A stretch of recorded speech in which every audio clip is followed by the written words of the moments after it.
Hello ಗೆಳೆಯರೆ, ತಮ್ಮೆಲ್ಲರಿಗೂ ಲಾ excellence IAS ಪ್ರಸ್ತುತಪಡಿಸುವ ದ ಹಿಂದೂ ಸುದ್ದಿ ವಿಶ್ಲೇಷಣೆಗೆ ಸ್ವಾಗತ. ಇಂದು ನಾವು ಜೂನ್ 19, 2021 ಸುದ್ದಿ ವಿಶ್ಲೇಷಣೆಯನ್ನು ನೋಡಲಿದ್ದೇವೆ. ಇಂದಿನ ಮೊದಲನೇ article, sale of illegal HTBT cotton seeds doubles. So ಈ ಆರ್ಟಿಕಲ್ನಲ್ಲಿ ಡಿಸ್ಕಸ್ ಮಾಡ್ತಾ ಇರುವಂತಹ ವಿಷಯ, ಹರ್ಬಿಸೈಡ್ ಟಾಲರೆಂಟ್ BT ಕಾಟನ್ಗಳ ಸೀಡ್ಸ್ನಲ್ಲಿ ಪ್ರೊಡಕ್ಷನ್ ಅಥವಾ ಸೇಲ್ ಡಬಲ್ ಆದಂತಹ ಸನ್ನಿವೇಶದಲ್ಲಿ ಈ ಆರ್ಟಿಕಲನ್ನು ನಾವು ಡಿಸ್ಕಸ್ ಮಾಡ್ತಾ ಇರುವಂಥದ್ದು. ಇಲ್ಲಿ ಡಿಸ್ಕಸ್ ಮಾಡುವಂತಹ ವಿಷಯ ನಮಗೆ GS ಪೇಪರ್ 3 ಸೈನ್ಸ್ ಆ್ಯಂಡ್ ಟೆಕ್ನಾಲಜಿಯಲ್ಲಿ ಬಹುಮುಖ್ಯವಾಗಿರುವಂಥದ್ದು. ಅದರಲ್ಲೂ ಬಯೋಟೆಕ್ನಾಲಜಿ ಸೆಕ್ಷನ್ನಲ್ಲಿ ನಮಗೆ ಈ ಆರ್ಟಿಕಲ್ ಮುಖ್ಯವಾಗಿ ಉಪಯುಕ್ತವಾಗುತ್ತದೆ. ಸೊ ಮೊದಲನೇದಾಗಿ HTBT ಕಾಟನ್ಕಿಂತ ಮುಂಚೆ BT ಕಾಟನ್ ಅಂದರೆ ಏನು ಅನ್ನುವಂಥದ್ದನ್ನು ಅರ್ಥೈಸ್ಕೊಳ್ಳೋಣ. ಸೊ BT ಕಾಟನ್ನ ಬಗ್ಗೆ ಮಾತಾಡಬೇಕು ಅಂತಂದರೆ, ಇದು ಭಾರತದಲ್ಲಿ ಏಕೈಕ ಟ್ರಾನ್ಸ್ಜೆನಿಕ್ ಕ್ರಾಪ್ ಆಗಿರುತ್ತದೆ. ಕೇಂದ್ರ ಸರ್ಕಾರದಿಂದ ಕಮರ್ಷಿಯಲ್ ಕಲ್ಟಿವೇಷನ್ಗೆ ಅಪ್ರೂವಲ್ ಸಿಕ್ಕಿರುವಂಥದ್ದು. ಸೊ ಮೊದಲನೇ ಪಾಯಿಂಟ್ ತಾವಿಲ್ಲಿ ಅರ್ಥ ಮಾಡ್ಕೋಬೇಕಾಗಿರುವಂಥದ್ದು, BT ಕಾಟನ್ ಮಾತ್ರ ಒಂದು ಟ್ರಾನ್ಸ್ಜೆನಿಕ್ ಕ್ರಾಪ್ ಆಗಿದ್ದು ಕಮರ್ಷಿಯಲ್ ಕಲ್ಟಿವೇಷನ್ಗೆ ಕೇಂದ್ರ ಸರ್ಕಾರದಿಂದ ಮನ್ನಣೆ ಪಡೆದಿರುವಂತಹ ಒಂದು ಕ್ರಾಪ್ ಆಗಿರುತ್ತದೆ. ಸೊ ಈ ಒಂದು ಜೆನೆಟಿಕಲಿ ಮಾಡಿಫೈಡ್ ಕ್ರಾಪ್ ಏನಿದೆಯೋ ಇದು ಮುಖ್ಯವಾಗಿ ಕಾಟನ್ ಬಾಲ್ ವರ್ಮ್ ಅನ್ನುವಂತಹ ಒಂದು ಇನ್ಸೆಕ್ಟಿಸೈಡ್ ಬಗ್ಗೆ ತಾವು ಕೇಳೇ ಇರ್ತೀರಾ. ಯಾಕಂದರೆ ಇದು ತುಂಬ ಸರಿ ನ್ಯೂಸಲ್ಲೂ ಇರ್ತಿತ್ತು. ಇದರಿಂದಾಗಿ ಕ್ರಾಪ್ ಕಲ್ಟಿವೇಷನ್ ಅಥವಾ ಕಾಟನ್ನ ಪ್ರೊಡಕ್ಷನ್ನಲ್ಲಿ ತುಂಬ ಹೊಡೆತ ಬೀಳ್ತಾ ಇತ್ತು. ಸೊ ಈ ಕಾಟನ್ ಬಾಲ್ ವರ್ಮ್ ಇನ್ಸೆಕ್ಟಿಸೈಡನ್ನು ಹೊಡೆದಾಡೋದಕ್ಕೋಸ್ಕರ ಜೆನೆಟಿಕಲಿ ಮಾಡಿಫೈ ಮಾಡಿರುವಂತಹ ಈ BT ಕಾಟನ್ ಸೀಡ್ಸ್ಗಳು ಕಮರ್ಷಿಯಲ್ ಕಲ್ಟಿವೇಷನ್ಗೆ ಅವೈಲೇಬಲ್ ಇರುವಂಥದ್ದು. ಈಗ ನಾವಿಲ್ಲಿ ಮಾತಾಡ್ತಾ ಇರುವಂಥದ್ದು HTBT ಕಾಟನ್ ಅಂತ ಹೇಳಿ. HTBT ಅಂತಂದರೆ ಇದು ಹರ್ಬಿಸೈಡ್ ಟಾಲರೆಂಟ್ ಅಂತ ಕರಿತಾ ಇದ್ದೀವಿ. ಹರ್ಬಿಸೈಡ್ ಟಾಲರೆಂಟ್ ಅಂತಂದರೆ ಒಂದು ಹರ್ಬಿಸೈಡ್ ಇದೆ, ಗ್ಲೈಫಾಸ್ಫೇಟ್ ಅಂತ ಹೇಳಿ. ಆ ಒಂದು ಹರ್ಬಿಸೈಡ್ ಗ್ಲೈಫಾಸ್ಫೇಟನ್ನು ಹೊಡೆದಾಡೋದಕ್ಕೋಸ್ಕರ ಈ HTBT ಕಾಟನ್ ಸೀಡ್ಸ್ಗಳನ್ನು ತಯಾರಿ ಮಾಡ್ತಾ ಇರುವಂಥದ್ದು. ಆದರೆ ಈ ಹರ್ಬಿಸೈಡ್ ಗ್ಲೈಫಾಸ್ಫೇಟ್ ಅನ್ನುವಂತಹ ಪದಾರ್ಥದಿಂದಾಗಿ ಆಗುವಂತಹ ದುಷ್ಪರಿಣಾಮಗಳು ಎರಡು. ಒಂದು, ನಿಸರ್ಗಕ್ಕೆ, ಎನ್ವೈರ್ಮೆಂಟ್ ಆಗಿರಬಹುದು, ಹಾಗೂ ಈ ಗ್ಲೈಫಾಸ್ಫೇಟ್ನಲ್ಲಿ ಕಾರ್ಸಿನೋಜೆನಿಕ್ ಎಫೆಕ್ಟ್ ಇರುತ್ತದೆ. ಕಾರ್ಸಿನೋಜೆನಿಕ್ ಅಂತಂದರೆ ಇದರಿಂದಾಗಿ ಆಗುವಂತಹ ಎಫೆಕ್ಟ್ ಬೇರೆ ಪ್ಲಾಂಟ್ಸ್ಗಳ ಮೇಲೆ ಅಥವಾ ಅದ್ರ ಸುತ್ತ ಇರುವಂತಹ ಬೇರೆ ಒಂದು ಕ್ರಾಪ್ಸ್ಗಳ ಮೇಲೆ ಆಗುವಂತಹ ಪ್ರಾಬ್ಲಮ್ಸ್ಗಳನ್ನು ಮನ್ನಣೆಗೆ ತಗೊಂಡು ಇದನ್ನು ಕಾರ್ಸಿನೋಜೆನಿಕ್ ಎಫೆಕ್ಟ್ ಅಂತ ಕರೀತಾರೆ. ಹಾಗೂ ಈ ಒಂದು HTBT ಗ್ಲೈಫಾಸ್ಫೇಟಿಂದಾಗಿ ಸೂಪರ್ ವೀಡ್ಸ್ಗಳು ಆಗುವಂಥದ್ದು. ಈಗ ನಮಗೆಲ್ಲ ಕೃಷಿ ಕ್ಷೇತ್ರದಲ್ಲಿ ವೀಡ್ಸ್ ಅಂತಂದರೆ ಎಲ್ಲ ನ್ಯೂಟ್ರಿಯೆಂಟ್ಸು ಮತ್ತು ನೀರು ಏನು ಮೇನ್ ಕ್ರಾಪಿಗೆ ಸಿಗಬೇಕಾಗಿರ್ತದೋ ಅದು ಕಾಂಗ್ರೆಸ್ ಗಿಡಗಳಾಗಿರ್ಬೋದು, ಅವುಗಳನ್ನು ವೀಡ್ಸ್ ಅಂತ ಕರೀತಾರೆ. ಸೊ ಈ ಒಂದು ಗ್ಲೈಫಾಸ್ಫೇಟ್ನ ಬಳಕೆಯಿಂದಾಗಿ ಸೂಪರ್ ವೀಡ್ಸ್ ಬರುವಂತಹ ಸಾಧ್ಯತೆಗಳು ಹೆಚ್ಚಾಗ್ತವೆ. ಸೊ ಈಗಿನ ಸಮಯದಲ್ಲಿ ನೋಡಿದಾಗ ಹಿಂದಿನ ವರ್ಷ ಸುಮಾರು 30 ಲಕ್ಷ ಪ್ಯಾಕೆಟ್ಗಳ ಸೇಲನ್ನು ಕಂಡಿತ್ತು HTBTನಲ್ಲಿ. ಈ ವರ್ಷ ಅದು ಸುಮಾರು 75 ಲಕ್ಷಕ್ಕೆ ಏರಿರುವಂತಹ ಹಂತದಲ್ಲಿ. ಅದರ ಬಗ್ಗೆ ಒಂದಿಷ್ಟು ಕಂಪ್ಲೇಂಟನ್ನು ಕೇಂದ್ರ ಸರ್ಕಾರಕ್ಕೆ ಮಾಡಿರುವಂತಹ ನಿಟ್ಟಿನಲ್ಲಿ ಈ ಆರ್ಟಿಕಲನ್ನು ಡಿಸ್ಕಸ್ ಮಾಡ್ತಾ ಇರುವಂಥದ್ದು. ಅದರಲ್ಲೂ ಇದನ್ನು ತಡೆ ಹಿಡಿಯಬೇಕು ಅಂತ ಅಂದಿದ್ದಲ್ಲಿ ಅದರ ಬಗ್ಗೆ ರಾಜ್ಯ ಸರ್ಕಾರ ಒಂದು ಪಾಲಿಸಿಯನ್ನು ಮಾಡುವ ಅವಶ್ಯಕತೆ ಇದೆ, ಹಾಗೂ ಅದರ ಬಗ್ಗೆ ಕ್ರಮಗಳನ್ನು ತಗೊಳ್ಳುವ ಅವಶ್ಯಕತೆ ಇದೆ ಅನ್ನುವಂತಹ ಮಾಹಿತಿಯನ್ನು ಸಹ ಈ ಆರ್ಟಿಕಲಲ್ಲಿ ಅರ್ಥೈಸ್ಕೊಳ್ಳಬೇಕಾಗಿರುವಂಥದ್ದು. ಸೊ BT ಕಾಟನ್ ಅಂತಂದರೆ ಟ್ರಾನ್ಸ್ಜೆನಿಕ್, ಜೆನೆಟಿಕಲಿ ಮಾಡಿಫೈಡ್ ಕ್ರಾಪ್. ಅದು HTBT ಕಾಟನ್ ಅಂತಂದರೆ ಹರ್ಬಿಸೈಡ್ ಗ್ಲೈಫಾಸ್ಫೇಟಿಂದ ಹೊಡೆದಾಡೋದಕ್ಕೋಸ್ಕರ ಮಾಡುವಂತಹ ಒಂದು ಸೀಡ್, ಅಂದರೆ ಜೀನು ಮಾಡಿಫೈ ಮಾಡಿರ್ತಾರೆ, ಪ್ಲಸ್ ಈ ಎಕ್ಸ್ಟ್ರಾ ಮಾಡಿಫಿಕೇಷನನ್ನು ನಾವು HTBT ಕಾಟನ್ ಅಂತ ಕರಿತಾ ಇರುವಂಥದ್ದು ಇಲ್ಲಿ ಅರ್ಥೈಸ್ಕೊಳ್ಳಬೇಕು. ಮುಂದಿನ article, what needs to be done with vaccines. So ಈ ಆರ್ಟಿಕಲ್ನಲ್ಲಿ ನಾವು ಡಿಸ್ಕಸ್ ಮಾಡ್ತಾ ಇರುವಂತಹ ವಿಷಯ, ವ್ಯಾಕ್ಸಿನ್ನ ಎಫೆಕ್ಟಿವ್ನೆಸ್ ನಮಗೆಲ್ಲ ಈಗ ಗೊತ್ತೇ ಆಗಿದೆ.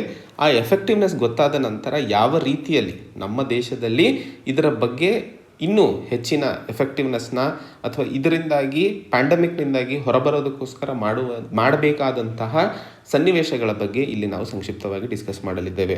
ಸೊ ವ್ಯಾಕ್ಸಿನ್ ಪಾಲಿಸಿಯಲ್ಲಿ ನಾವು ಮುಖ್ಯವಾಗಿ ಮಾತಾಡಬೇಕಾಗಿರುವಂಥದ್ದು ಏನು ಮಾಡುವ ಅವಶ್ಯಕತೆ ಇದೆ, ಮತ್ತು ನಾವು ನಾರ್ಮಲ್ ಲೈಫಿಗೆ ಅಥವಾ ಹಿಂದಿನ ಸಮಯದಲ್ಲಿ ಇದ್ದ ಹಾಗೆ ಆರ್ಥಿಕವಾಗಿ ಹಾಗೂ ಸಾಮಾಜಿಕವಾಗಿ ಬೆರೆತುಕೊಳ್ಳಲು ಏನೆಲ್ಲ ಕ್ರಮಗಳನ್ನು ಕೈಗೊಳ್ಳುವ ಅವಶ್ಯಕತೆ ಇದೆ ಅನ್ನುವಂತಹ ಮಾಹಿತಿಯನ್ನು ಇಲ್ಲಿ ನೋಡಲಿದ್ದೇವೆ. ಇಲ್ಲಿ ನಾವು ಡಿಸ್ಕಸ್ ಮಾಡುವಂತಹ ವಿಷಯ GS ಪೇಪರ್ 2 ಹಾಗೂ GS ಪೇಪರ್ 3 ಎರಡರಲ್ಲೂ ನಮಗೆ ಉಪಯೋಗ ಆಗಬಹುದು. ವ್ಯಾಕ್ಸಿನ್ ಡಿಪ್ಲೊಮಸಿ ಬಗ್ಗೆ ಮಾತಾಡಿದ ಅಥವಾ ವ್ಯಾಕ್ಸಿನ್ ಪಾಲಿಸಿ ಬಗ್ಗೆ ಮಾತಾಡಿದಾಗ GS ಪೇಪರ್ 2 ಅಲ್ಲಿ ನಮಗೆ ಉಪಯೋಗ ಆಗುತ್ತದೆ. ಹಾಗೂ ವ್ಯಾಕ್ಸಿನೇಷನ್ನ ಬಗ್ಗೆ ಮಾತಾಡಿ ಹರ್ಡ್ ಇಮ್ಯುನಿಟಿ ಅನ್ನುವಂತಹ ಒಂದು ಕಾನ್ಸೆಪ್ಟ್ನ ಮೇಲೂ ಸಹ ನಾವು ಇಲ್ಲಿ ಮಾತಾಡಲಿದ್ದೇವೆ. ಯಾಕಂದರೆ ಪ್ಯಾಂಡಮಿಕ್ ವೇವ್ 1ನಿಂದನೂ ನಾವು ನೋಡ್ತಾನೆ ಇದ್ವಿ, ಹರ್ಡ್ ಇಮ್ಯುನಿಟಿ ಅನ್ನುವಂತಹ ಕಾನ್ಸೆಪ್ಟ್ನ ಬಗ್ಗೆ ನಾವು ಮಾತಾಡ್ತಾ ಇದ್ವಿ. ಇದು ನಮಗೆ GS ಪೇಪರ್ 3 ಸೈನ್ಸ್ ಆ್ಯಂಡ್ ಟೆಕ್ನಾಲಜಿಯಲ್ಲಿ ಉಪಯುಕ್ತಕರವಾಗುತ್ತದೆ.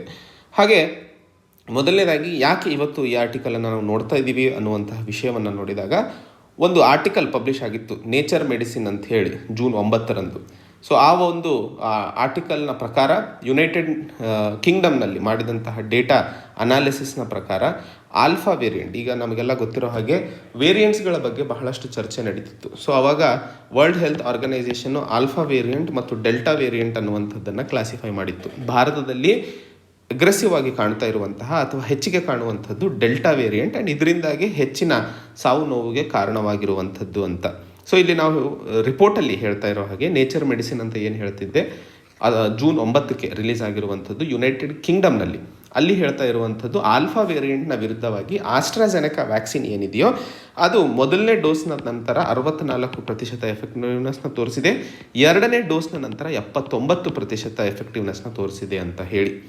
ಹಾಗೆ ಆ ಒಂದು ರಿಪೋರ್ಟ್ನಲ್ಲಿ ಹೇಳ್ತಾ ಇರೋ ಹಾಗೆ ಹಿಂದಿನ ಕೋವಿಡ್-1 ಸಿಚುವೇಷನ್ನಲ್ಲಿ ಅಥವಾ ವೇವ್ 1ನಲ್ಲಿ ಕಂಡಿರುವಂತಹ ಎಫೆಕ್ಟ್ ಆದಂಥವ್ರ ಮೇಲೆ ಪ್ರೊಟೆಕ್ಷನ್ ಇನ್ನೂ ಜಾಸ್ತಿ ಆಗುತ್ತದೆ ವ್ಯಾಕ್ಸಿನೇಷನ್ನಿಂದಾಗಿ ಅನ್ನುವಂತಹ ಮಾಹಿತಿಯನ್ನು ಈ ಒಂದು ಸನ್ನಿವೇಶದಲ್ಲಿ ಯಾವೆಲ್ಲ ರಿಸಲ್ಟ್ಸ್ಗಳು ಭಾರತದಲ್ಲಿ ನಾವು ಕಾಣ್ತಾ ಇದ್ದೀವಿ ವ್ಯಾಕ್ಸಿನೇಷನ್ಗೆ ಸಂಬಂಧಿಸಿದಂತೆ, ಆ್ಯಂಡ್ ಪ್ರಯಾರಿಟೈಸೇಷನ್ ಅಥವಾ ವ್ಯಾಕ್ಸಿನೇಷನ್ ಕೊಡೋದಕ್ಕೋಸ್ಕರ ಮಾಡ್ತಾ ಇರುವಂತಹ ಪ್ರಯತ್ನಗಳ ಬಗ್ಗೆ ಒಂದಿಷ್ಟು ಸಂಕ್ಷಿಪ್ತವಾಗಿ ಮಾತಾಡಲಿದ್ದೇವೆ. ಸೊ ಹಿಂದೆ ಇಂಟ್ರೊಡಕ್ಷನಲ್ಲಿ ನಾವು ಆಲ್ಫಾ ವೇರಿಯಂಟಿಗೆ ಸಂಬಂಧಿಸಿದಂತೆ ಯಾವ ರೀತಿ ಆಸ್ಟ್ರಾಜೆನೆಕಾ ವ್ಯಾಕ್ಸಿನ್ ಕೆಲಸ ಮಾಡಿದೆ ಅಥವಾ ಅದರ ಇಫೆಕ್ಟಿವ್ನೆಸ್ನ ನೋಡಿದ್ದೀವಿ. ಮತ್ತು ಜೂನ್ 14ರಂದು ಒಂದು ಪಬ್ಲಿಕ್ ಹೆಲ್ತ್ ಇಂಗ್ಲೆಂಡ್ ಒಂದು ರಿಪೋರ್ಟನ್ನು ಜಾರಿ ಮಾಡಿತ್ತು. ಅದರ ಪ್ರಕಾರ ಡೆಲ್ಟಾ ವೇರಿಯಂಟ್ನ ಎಫೆಕ್ಟಿವ್ನೆಸ್ ಇಂಗ್ಲೆಂಡ್ನಲ್ಲಿ UK ನೋಡಿದಾಗ 71% ಫಸ್ಟ್ ಡೋಸ್ ಹಾಗೂ 92% ಸೆಕೆಂಡ್ ಡೋಸ್ನ ನಂತರ ತೋರಿಸಿರುವಂತಹ ಎಫೆಕ್ಟಿವ್ನೆಸ್ ರಿಪೋರ್ಟನ್ನು ತೋರಿಸಿರುವಂಥದ್ದು. ಅದೇ ರೀತಿಯಲ್ಲಿ ಭಾರತದಲ್ಲೂ ಸಹ ಡೆಲ್ಟಾ ವೇರಿಯಂಟ್ನ ಬಗ್ಗೆ ಎಫೆಕ್ಟಿವ್ನೆಸ್ ಈ ಆಸ್ಟ್ರಾಜೆನೆಕಾ ಅದರಲ್ಲೂ ಕೋವಿಶೀಲ್ಡ್ ವ್ಯಾಕ್ಸಿನೇಷನ್ನ ಬಗ್ಗೆ ನೋಡಿದಾಗ ಸುಮಾರು 92% ಎಫೆಕ್ಟಿವ್ನೆಸ್ಸನ್ನು ತೋರಿಸಿರುವಂಥದ್ದು. ಸೊ ಇವೆಲ್ಲಗಳನ್ನು ನೋಡಿದಾಗ ಭಾರತ ಮತ್ತು ಯುನೈಟೆಡ್ ಕಿಂಗ್ಡಮ್ನಲ್ಲಿ ಈ ಒಂದು ವೇರಿಯಂಟ್ ಡೆಲ್ಟಾ ವೇರಿಯಂಟ್ನ ವಿರುದ್ಧವಾಗಿ ಹೊಡೆದಾಡೋದಕ್ಕೋಸ್ಕರ ವ್ಯಾಕ್ಸಿನೇಷನ್ ತುಂಬ ಸಹಕಾರಿಯಾಗಿದೆ ಅನ್ನುವಂಥದ್ದು. ಹಾಗೆ ಈ ವ್ಯಾಕ್ಸಿನೇಷನ್ನಿಂದಾಗಿ ಮಾಡಬೇಕಾದಂತಹ ಅಥವಾ ತರಬೇಕಾದಂತಹ ಬದಲಾವಣೆಗಳು ಏನು ಅನ್ನುವಂಥದ್ದನ್ನು ಮಾತಾಡಿದಾಗ ಅದನ್ನು ಇಂಡಿವಿಜುವಲ್ ಲೆವೆಲಲ್ಲಿ ಮಾತಾಡಬಹುದು ಮೊದಲನೇದು. ಎರಡನೇದು ಪಬ್ಲಿಕ್ ಹೆಲ್ತ್ ಒಂದು ದೃಷ್ಟಿಯಲ್ಲಿ ಮಾತಾಡಿದಾಗ ಯಾವ ರೀತಿಯಾಗಿ ಅದು ಲಾಭದಾಯಕಾರಿಯಾಗುತ್ತದೆ. ಮೂರನೇ ಹಂತದಲ್ಲಿ ಸೊಸೈಟಿ ಬಗ್ಗೆ ಮಾತಾಡಿದಾಗ ಯಾವ ರೀತಿಯಾಗಿ ಅದು ಲಾಭಕಾರಿಯಾಗುತ್ತದೆ. ಇಂಡಿವಿಜುವಲ್ ಲೆವೆಲಲ್ಲಿ ಮಾತಾಡಿದಾಗ ಈ ಒಂದು ವ್ಯಾಕ್ಸಿನೇಷನ್ನಿಂದಾಗಿ ಆ ಒಂದು ವ್ಯಕ್ತಿಗೆ ರೋಗ ನಿರೋಧಕ ಶಕ್ತಿಯನ್ನು ಹೆಚ್ಚಿಸಬೇಕು ಹಾಗೂ ಸಾವಿನ ಸಂಖ್ಯೆ ಅಥವಾ ಸಾವು ತಪ್ಪಿಸಬೇಕು ಅನ್ನುವಂಥದ್ದು ಅಬ್ಜೆಕ್ಟಿವ್ ಆಗಿರುತ್ತದೆ. ಸೊ ಆ ಒಂದು ಮುಖ್ಯ ಉದ್ದೇಶದಿಂದ ವ್ಯಾಕ್ಸಿನೇಷನನ್ನು ಇಂಡಿವಿಜುವಲ್ ಲೆವೆಲಲ್ಲಿ ತುಂಬ ಇಂಪಾರ್ಟೆಂಟ್ ಆಗುತ್ತದೆ. ಎರಡನೇ ಹಂತದಲ್ಲಿ ಪಬ್ಲಿಕ್ ಹೆಲ್ತ್ ದೃಷ್ಟಿಕೋನದಲ್ಲಿ ನೋಡಿದಾಗ ಈ ವ್ಯಾಕ್ಸಿನೇಷನ್ನಿಂದಾಗಿ ಏನೆಲ್ಲ ರೋಗಗಳ ಬರ್ಡನ್ ಇದೆ ಸಮಾಜದಲ್ಲಿ ಅದನ್ನು ಕಡಿಮೆ ಮಾಡಬೇಕು ಹಾಗೂ ಸಾಮಾಜಿಕವಾಗಿ ಹರಡ್ತಾ ಇರುವಂತಹ ಅಥವಾ ಜನರಲ್ಲಿ ಹರಡ್ತಾ ಇರುವಂತಹ ಈ ಡಿಸೀಸನ್ನು ತಡೆ ಹಿಡಿಯಬೇಕು. ಆ ಒಂದು ಹಂತದಲ್ಲಿ ಇದು ಪಬ್ಲಿಕ್ ಹೆಲ್ತ್ ಮೂಲದಲ್ಲಿ ಅಥವಾ ಮುಖ್ಯ ಕಾರಣವಾಗಿರುತ್ತದೆ. ಮೂರನೇ ಹಂತದಲ್ಲಿ ಸಾಮಾಜಿಕ ಸೊಸೈಟಿ ಲೆವೆಲಲ್ಲಿ ನೋಡಿದಾಗ ಇದರಿಂದಾಗಿ ಎಲ್ಲ ಸಾಮಾಜಿಕ ಜನರು ಅಥವಾ ಈ ಸಮಾಜದಲ್ಲಿ ಇರುವಂತಹ ಜನರು ತಾನು ನಡೆಸ್ತಾ ಇರುವಂತಹ ನೈಜ ಜೀವನಕ್ಕೆ ಅಥವಾ ನಾರ್ಮಲ್ ಲೈಫಿಗೆ ಅವರು ವಾಪಸ್ ಹೋಗುವಂತಹ ಪರಿಸ್ಥಿತಿಯನ್ನು ತರೋದಕ್ಕೆ ಈ ಒಂದು ವ್ಯಾಕ್ಸಿನೇಷನ್ ಪಾಲಿಸಿ ತುಂಬ ಇಂಪಾರ್ಟೆಂಟ್ ಆಗಿರುತ್ತದೆ. ಸೊ ಈ ಎಲ್ಲ ಆಬ್ಜೆಕ್ಟಿವ್ಸ್ಗಳನ್ನು ನಾವು ಫುಲ್ಫಿಲ್ ಮಾಡಬೇಕಾಗಿದ್ದಲ್ಲಿ ವ್ಯಾಕ್ಸಿನೇಷನ್ನಿಂದಾಗಿ ಬೇಕಾಗಿರುವಂಥದ್ದು ಸೊಸೈಟಿ ಮತ್ತು ಹೆಲ್ತ್ ನಡುವೆ ಇರುವಂತಹ ಬ್ಯಾಲೆನ್ಸನ್ನು ಅಚೀವ್ ಮಾಡುವಂಥದ್ದು, ಆ್ಯಂಡ್ ಆ ಬ್ಯಾಲೆನ್ಸ್ನ ಯಾವ ರೀತಿಯಾಗಿ ಹೆಚ್ಚಿನ ಇಂಪ್ಯಾಕ್ಟ್ ತರಲು ಸಾಧ್ಯವಿದೆ ಅನ್ನುವಂಥದ್ದು. ಈಗ ಸೊಸೈಟಿ ಮತ್ತು ಹೆಲ್ತ್ ಎರಡನ್ನೂ ಬ್ಯಾಲೆನ್ಸ್ ಮಾಡಬೇಕು ಅಂತಂದರೆ ನಾವು ವ್ಯಾಕ್ಸಿನೇಷನ್ನಲ್ಲಿ ಮೊದಲಿಂದನೂ ಮಾತಾಡ್ತಾ ಇರುವಂಥದ್ದು ಪ್ರಯಾರಿಟೈಸೇಷನ್ನ ಬಗ್ಗೆ. ಸೊ ಯಾವ ರೀತಿಯಾಗಿ ಪ್ರಯಾರಿಟೈಸ್ ಮಾಡಿದರೆ, ಯಾಕಂದರೆ ಈಗ ಇರುವಂತಹ ಸನ್ನಿವೇಶದಲ್ಲಿ ವ್ಯಾಕ್ಸಿನೇಷನ್ನ ಕೊರತೆ ಜಾಸ್ತಿ ಇದ್ದು ರೀಚ್ ಆಗಬೇಕಾಗಿರುವಂತಹ ಸಂಖ್ಯೆ ಹೆಚ್ಚಾಗಿರೋದ್ರಿಂದ ಡಿಮಾಂಡ್ ಜಾಸ್ತಿ ಆಗಿದೆ. ಆ ಹಂತದಲ್ಲಿ ಪ್ರಯಾರಿಟೈಸೇಷನ್ ಯಾವ ರೀತಿ ಮಾಡುವ ಅವಶ್ಯಕತೆ ಇದೆ ಹಾಗೂ ಹೇಗೆ ಅದನ್ನು ಮುನ್ಸಾಗಿಸುವ ಅವಶ್ಯಕತೆ ಇದೆ ಅನ್ನುವಂಥದ್ದು. ಮೊದಲನೇದಾಗಿ ಈ ಒಂದು ಕಾರಣದಿಂದಾಗಿ ಓಲ್ಡರ್ ಪೀಪಲ್ 45 ವರ್ಷಗಳ ಮೇಲೆ ಇರುವಂತಹ ಜನರಲ್ಲಿ ತುಂಬ ಹೆಚ್ಚಿನ ಇಂಪ್ಯಾಕ್ಟ್ ಕಾಣ್ತಾ ಇರೋದ್ರಿಂದ ಅವರಿಗೆ ಮೊದಲನೇ ಆದ್ಯತೆಯನ್ನು ಕೊಡಬೇಕು. ಎರಡನೇ ಹಂತದಲ್ಲಿ ಯಂಗರ್ ಪಾಪ್ಯುಲೇಷನನ್ನು ನಾವು ಕವರ್ ಮಾಡ್ಕೋಬೇಕು. 18ರಿಂದ 45.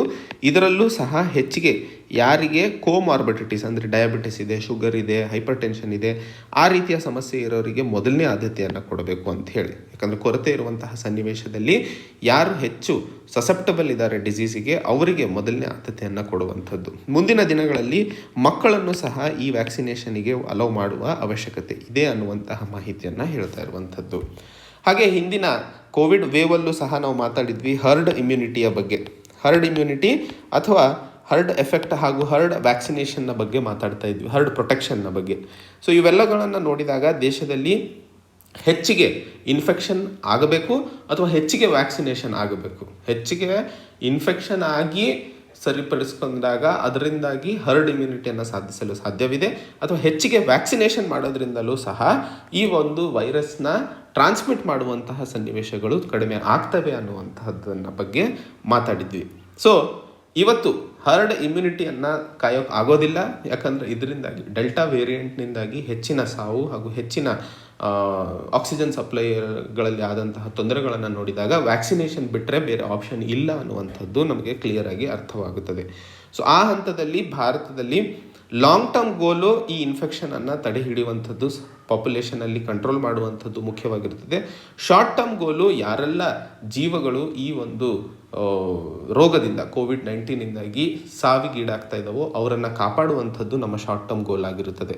ಸೊ ಈ ಒಂದು ಹಂತದಲ್ಲಿ ಯಾವ ರೀತಿಯಾಗಿ ಪ್ರಯಾರಿಟೈಸೇಷನನ್ನು ನಾವು ಮಾಡ್ಕೊಂಡಿದ್ದೀವೋ ಅದನ್ನು ಕಂಟ್ರೋಲ್ ಹಾಗೂ ಎಫೆಕ್ಟಿವ್ ಆಗಿ ಮಾಡುವ ಅವಶ್ಯಕತೆ ಇದೆ. ಇದೇ ಹಂತದಲ್ಲಿ ಹರ್ಡ್ ಇಮ್ಯುನಿಟಿ ಮತ್ತು ವ್ಯಾಕ್ಸಿನೇಷನ್ನ ಬಗ್ಗೆ ಅರ್ಥೈಸ್ಕೊಂಡ ನಂತರ ಈ ಒಂದು ವ್ಯಾಕ್ಸಿನೇಷನ್ನು ರೂರಲ್ ಲೆವೆಲಲ್ಲೂ ಸಹ ಪೆನಿಟ್ರೇಟ್ ಆಗುವ ಅವಶ್ಯಕತೆ ಇದೆ. ರೂರಲ್ ಕಮ್ಯುನಿಟಿಗೂ ಇದರ ಭರವಸೆ ಹಾಗೂ ಇದರ ಒಂದು ಸವಲತ್ತು ಸಿಗುವ ಅವಶ್ಯಕತೆ ಇದೆ. ಆ ಹಂತದಲ್ಲಿ ಕಮ್ಯುನಿಟಿ ಲೀಡರ್ಸ್ಗಳ ಪಾತ್ರ ತುಂಬ ಮುಖ್ಯವಾಗಿರುತ್ತದೆ. ನಮಗೆಲ್ಲ ಗೊತ್ತಿರೋ ಹಾಗೆ ಗ್ರಾಮೀಣ ಪ್ರದೇಶಗಳಲ್ಲಿ ಕೋವಿಡ್-19 ಜ್ವರ ಬರುತ್ತದೆ ಅಥವಾ ಕೋವಿಡ್-19 ವ್ಯಾಕ್ಸಿನೇಷನ್ ತಗೊಳ್ಳೋದ್ರಿಂದ ಜ್ವರ ಬಂದು ಸತ್ತೋದಂತಹ ಒಂದೆರಡು ಕೇಸಸ್ಗಳಿಂದಾಗಿ ಜನರು ಅದರಿಂದ ದೂರ ಸರಿತಾ ಇದ್ದಾರೆ. ಸೊ ಆ ಹಂತದಲ್ಲಿ ಕಮ್ಯುನಿಟಿ ಲೀಡರ್ಸ್ ಆ ಒಂದು ವ್ಯಾಕ್ಸಿನೇಷನ್ನಿಂದಾಗಿ ಆಗುವಂತಹ ಲಾಭಗಳನ್ನು ಜನರಿಗೆ ತಿಳಿಸ್ಕೊಡುವಂಥದ್ದಾಗಿರಬಹುದು. ಅದರಿಂದಾಗಿ ಜನ ಮುಂದೆ ಬಂದು ವ್ಯಾಕ್ಸಿನೇಷನ್ ತಗೊಳ್ಳುವಂತಹ ಪ್ರಯತ್ನಗಳನ್ನು ಸಾಧಿಸೋದ್ರಲ್ಲಿ ಅವರು ಅನುಕೂಲವನ್ನು ಮಾಡಿಕೊಡ್ತಾರೆ. ಸೊ ಕಮ್ಯುನಿಟಿ ಲೀಡರ್ಸ್ಗಳ ಪಾತ್ರ ತುಂಬ ಇಂಪಾರ್ಟೆಂಟ್ ಆಗುತ್ತದೆ ಅನ್ನುವಂತಹ ಮಾಹಿತಿಯನ್ನು ಇಲ್ಲಿ ಹೇಳ್ತಾ ಇರುವಂಥದ್ದು.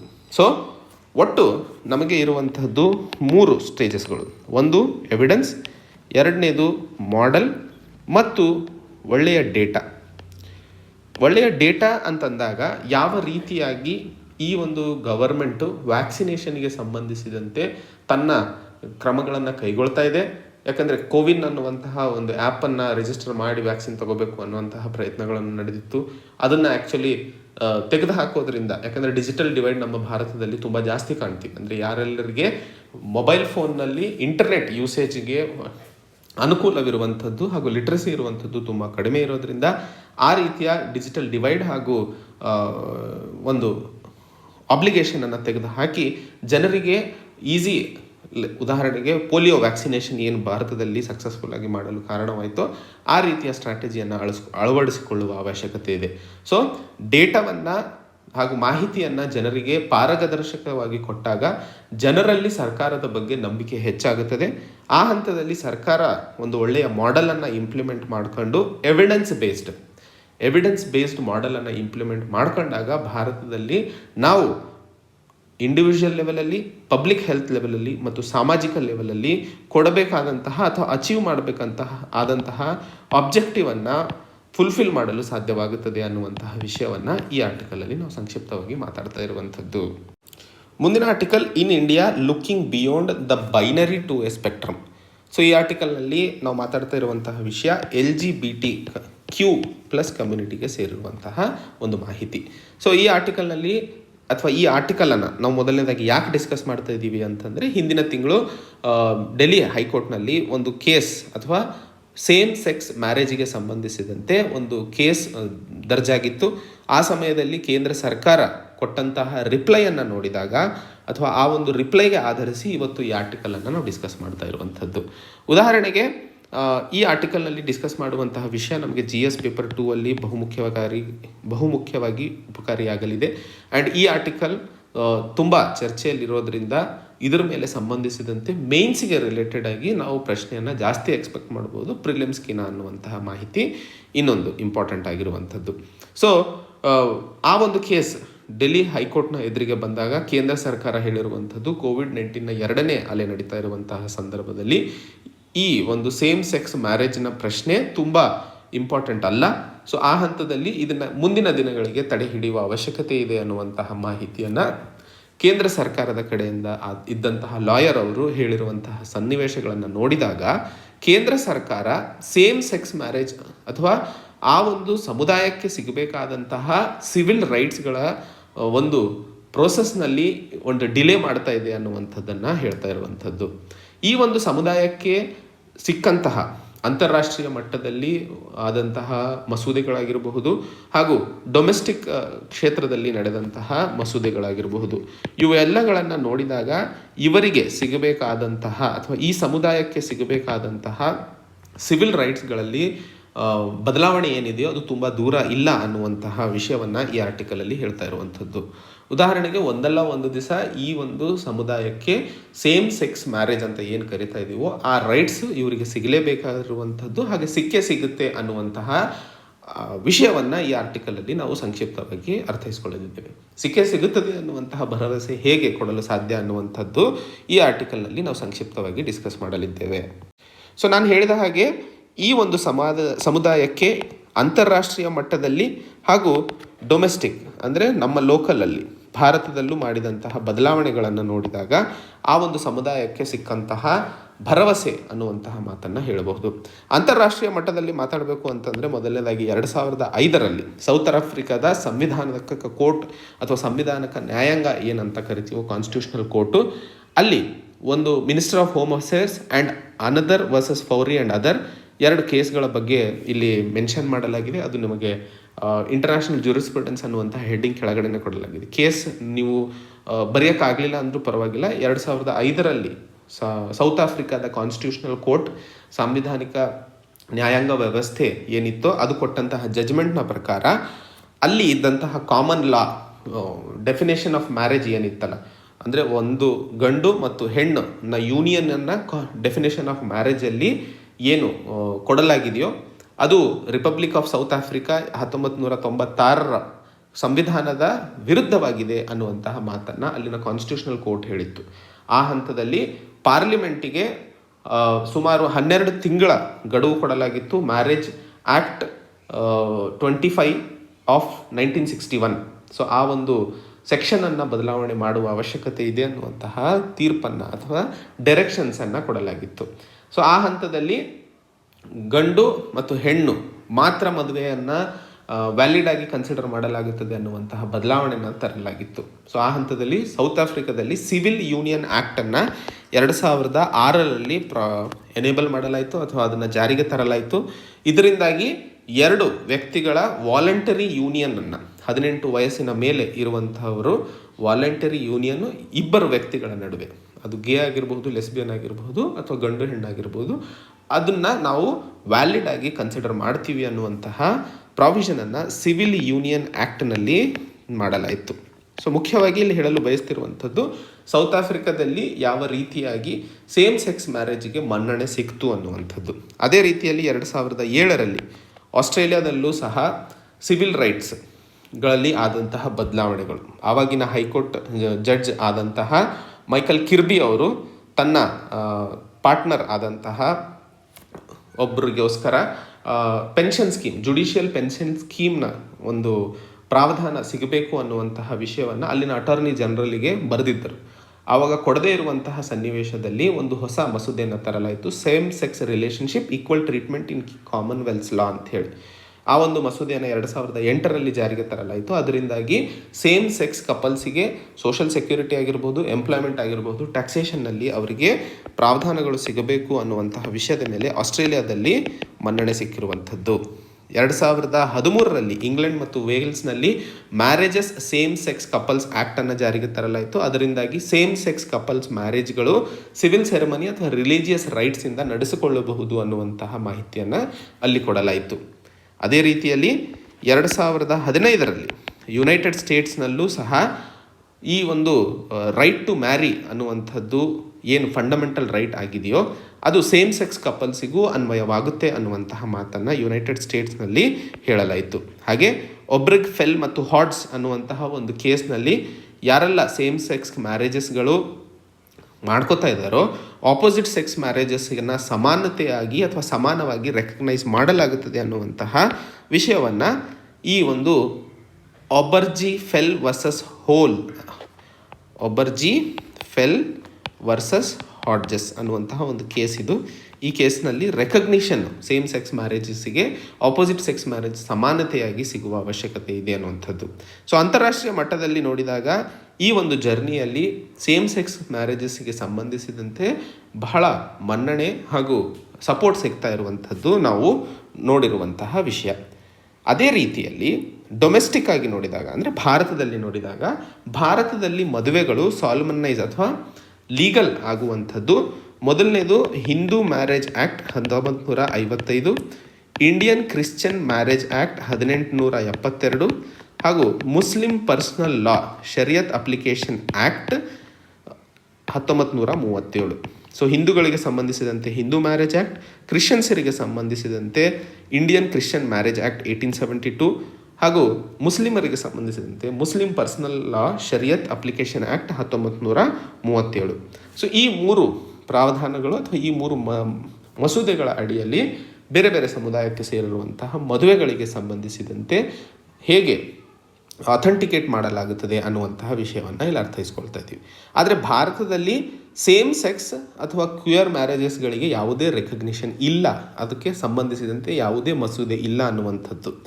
ಈ ಒಂದು ಹಂತದಲ್ಲಿ Arun Kumar and Sreeja versus inspector general of registration ಅನ್ನುವಂತಹ ಒಂದು ಕೇಸ್ ಇದೆ. So Arun Kumar versus IGP ಅಂತ ಬರ್ತೀನಿ, inspector general of registration IGR.